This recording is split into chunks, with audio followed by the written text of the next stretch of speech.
Alright, welcome back to the channel. Today we have got this, it's a Volvo V40, it's a 2015 plate. Customer complaint with this one is it's got an airbag warning on the dash. So the first thing we're going to do is get the Launch X431 Pros Elite plugged into the car.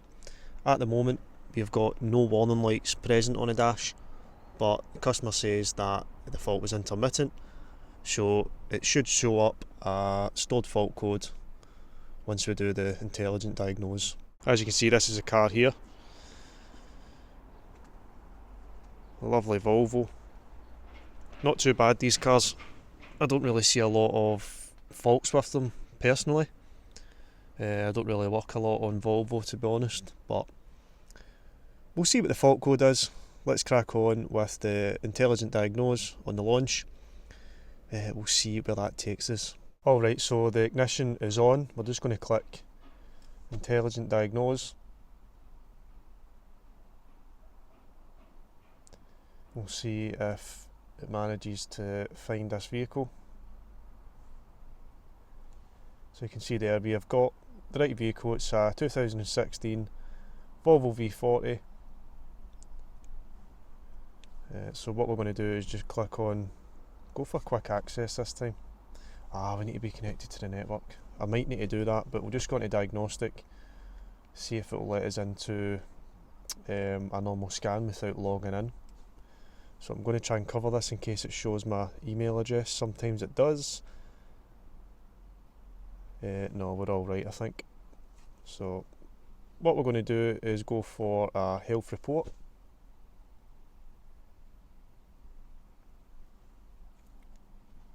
You can see it's done a health report on the car fairly quickly. We're almost at 50%. So we'll let that run through its health report. Alright, what have we got? So we've not got an ABS light on, but we will report it to the customer. We've got a low tyre pressure, algorithm failures, not interested in that. Our main issue that we're interested in is a B11A113 right side, don't know if you've seen that, right side pressure sensor, general electrical failures, circuit open. And you can see in the body side we have got a left front position light. That's just generic code, we're not really interested in that. So what I'm going to do is click on SRS.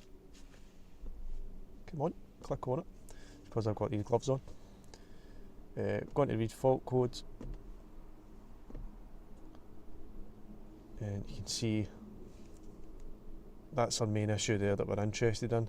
Now I haven't used this scan tool a lot, so it's just giving you a kind of bigger idea of what the fault code is. I could go into code search, but I'm not connected to the Wi-Fi, so that's not going to happen.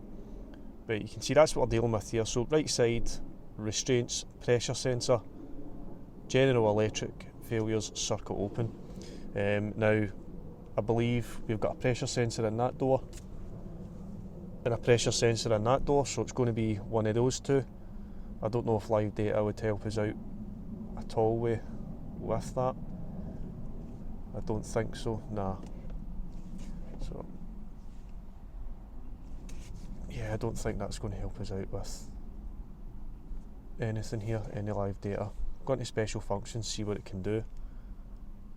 Powering the SRS system, calibrate the initial measurement, check seatbelt related components at collision. So that's the special functions that it can do. Not that this is a scan tool review, I haven't used this tool a lot. I got this tool probably kind of middle of last year and haven't used it very much. But I'm going to be using the Launch in more videos, and hopefully Launch will maybe catch on and maybe give us some more tools, you never know. Right, so the diagrams on HGS, there's nothing for SRS, there's plenty of other stuff for doors, windows, engine management and all that, ABS, but nothing for SRS. So instead of me having to go and contact the helpline, I haven't got time for that today, I'm just going to remove the door card, but I'll show you one thing that I did notice. Hopefully it will flag back up, because when you open this door, that's when the SRS warning fault kind of becomes active. So you can see the dash is clear at the moment. And what I'm going to do is just give this loom a little pull, and you might, it's probably not going to do it now, it's just typical. You might see, there we go, look, SRS fault right there on the dash, and that is just by me giving this loom a little wiggle and a twist. So is the fault in here? More than likely.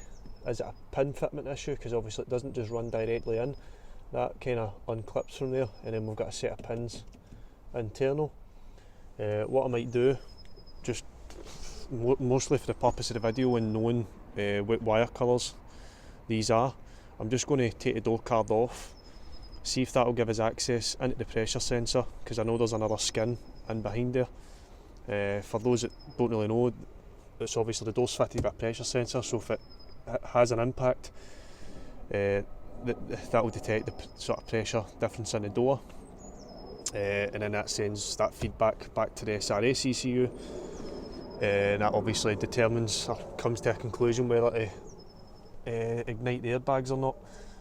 But yeah, what I think I'm going to do, I'm just going to take that door card off, and we'll have a wee nosy in there as well, because it's quite tight in there. You can get that off, but access isn't the best compared to some door looms because it's quite short.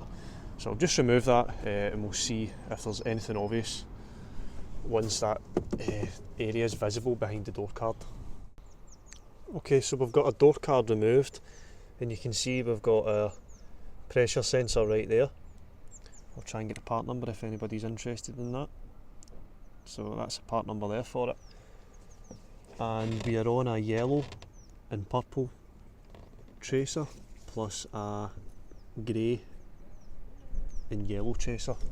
The way this wiring loom runs, as you can see, it runs down here and goes in there through that grommet. Now I thought I'd have maybe got a bit better access. I can just see where the loom runs into by removing the speaker. And you can see it kind of runs up that channel there. So it's not really ideal to get to. Even with this, you would need to remove this, I would guess, but I'm definitely not going to be removing that, because I think the last Volvo I'd done you had to remove regulators and that, I'm pretty sure. Door handles, I'm not doing that, that's definitely not happening. But at least we know the wire colours. Hopefully, you know, the wire colours don't change from the actual the door side going into here. But what we'll do is we'll remove the clip for the door harness, and we'll do a tug test on the wiring, see if we can find any breaks. So I'll show you what I've done here. I actually quite like the design of this. So this part of the door here, you've just got two clips, slide them up and that will push out, and that gives you access to this. Now obviously I've pulled it back, and you can see we've got our two wires for the pressure sensor right there, our twisted pair. Now that twisted pair changes colours. It goes, after the actual plug, it goes to a yellow and purple and a green and white. So these two pins here, and I've given them a pull and a twist. They are definitely not broken. The one thing I did see is, if you look in here, you can see we've got one wire there which isn't really snapped, it's just the protection on the wiring is away. So I don't know what's caused that, probably just opening and closing the door. But we will repair that. But our main issue really is trying to figure out why this keeps coming on. Is it to do with the pressure sensor and it's just by chance that we managed to move that loom, or is it a pin fitment issue? I don't know. I might need to get the EES Wave test kit, and we'll test these pins just in case the pins are slightly splagged and it's causing a bad connection. Because like everybody knows with SRS plugs etc, the actual pin fitments on them aren't always the best, so they can cause Very intermittent issues, but right now we are not dealing with a open circuit. I think we're dealing with a intermittent connection on the actual plug itself. What I might do is, I have got the room here just to plug that in. I might plug it in, give the wires a little wiggle just behind the plug now that I've got access, and we'll see if the warning appears again. So what I've ended up doing is, I've got my little test lead out my AES wave kit, and the two wires that we're interested in, I've basically went across them to see what the pin drag is like, and one is significantly looser than the other one. There is still a grab on it, but it's not as good as the other pin.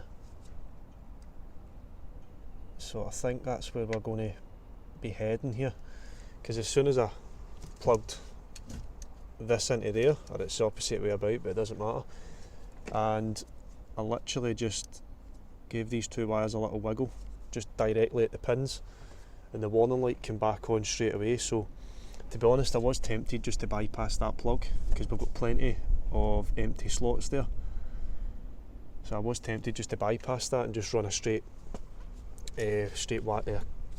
wires in there. Should kind of get my words out there, but don't really want to be doing that. I think I'm going to try and sort out the actual pin fitment, so I don't need to do that. There isn't any corrosion or anything on it. I think it's just due to the fact that the door's getting opened and closed. Obviously it might stretch the cable, it's causing the pins to kind of open up ever so slightly, which might be causing a bad connection. Well, it is causing a bad connection in this case.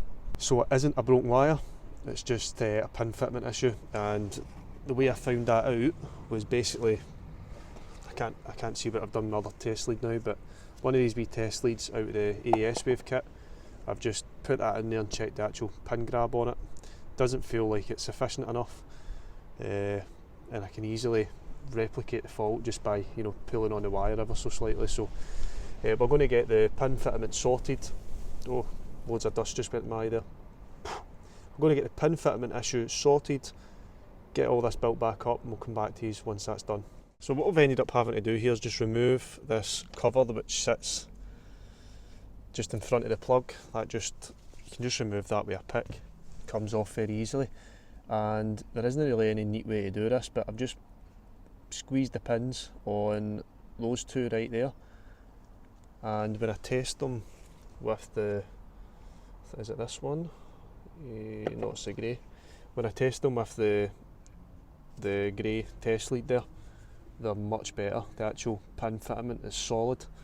So all you really had to do was get a wee pair of pliers and kind of squeeze them together without breaking the actual connection, the actual pin itself. The opposite end, nothing really there to do, to be honest.